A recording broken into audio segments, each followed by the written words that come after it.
दवाएं हमारे अनमोल जीवन को बचाने में अहम भूमिका निभाती है, लेकिन जब इन दवाओं को घालमेल होने लगे, काला बाजारी का साया मंडराने लगे, तो फिर लोगों की जिंदगी पर ग्रहण लगने के बराबर है।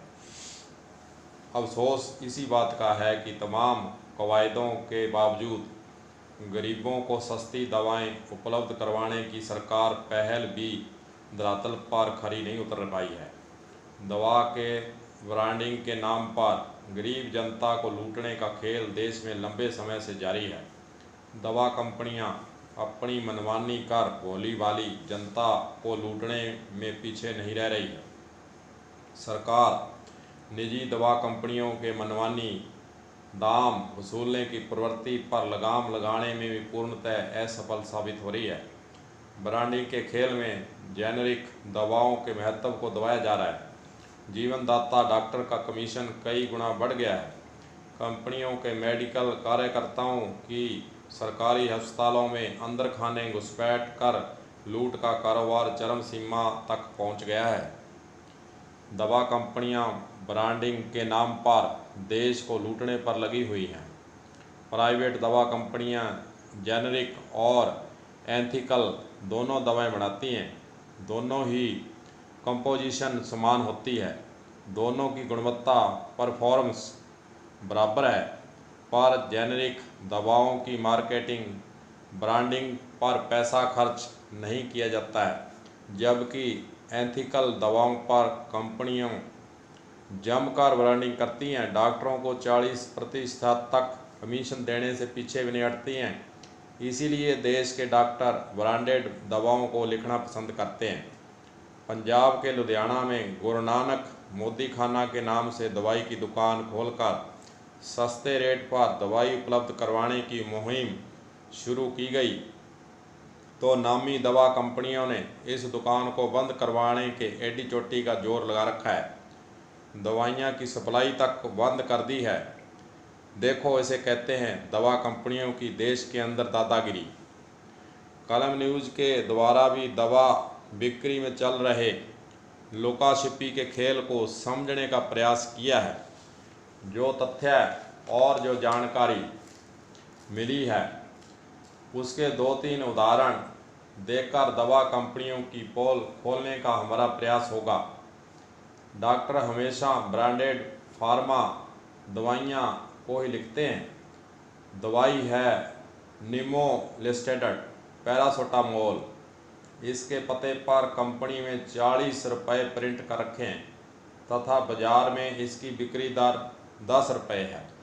बहुत से स्थानों पर दुकानों पर इस दवाई को 40 रुपये तक बेचा जा रहा है, जबकि इसकी असली कीमत जो है वो 10 रुपये है।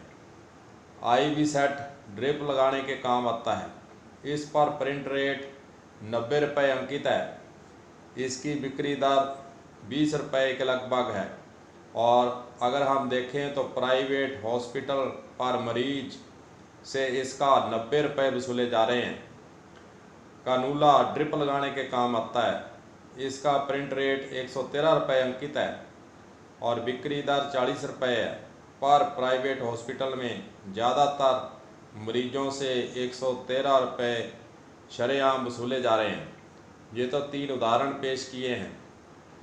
और भी बहुत सी दवाइयों के प्रिंट रेट और उसके जो कीमत वास्तव में है उसके अंदर ज़मीन आसमान का फ़र्क चल रहा है और कंपनियों की मनमानी शरेआम चल रही है। ना कोई सरकार बोल रही है और ना कोई राजनीतिक पार्टी बोल रही है। गरीबों को इस प्रकार देश के अंदर लूटा जा रहा है।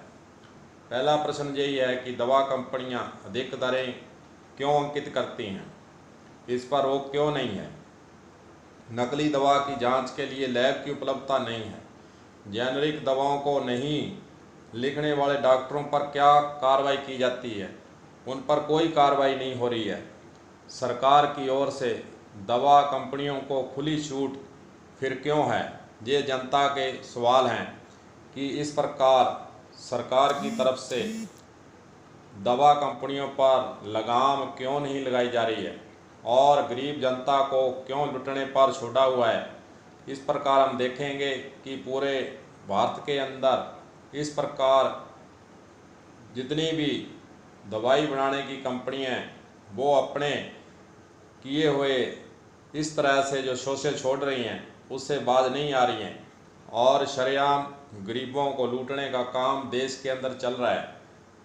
कलम न्यूज़ की तरफ से अपील है कि जनता को ज़्यादा से ज़्यादा जागरूक होना चाहिए और जो ऐसी मुहिम चलाने में देश के अंदर जो लगे हुए हैं उनका हमें साथ देना चाहिए और राजनीतिक पार्टियों को दबाव में लाकर ऐसे जो अंकित दरें प्रिंट रेट ज़्यादा दवाइयों पर अंकित किया जा रहा है इसको रोकना होगा और सरकार पर भी दबाव बनाकर इन कंपनियों के विरुद्ध कार्रवाई करने के लिए हमें मिलजुल कर आगे आना होगा और लोगों को ज़्यादा से ज़्यादा जागरूक करने का काम करना होगा, तभी ऐसी दवा कंपनियों पर लगाम लग सकेगी।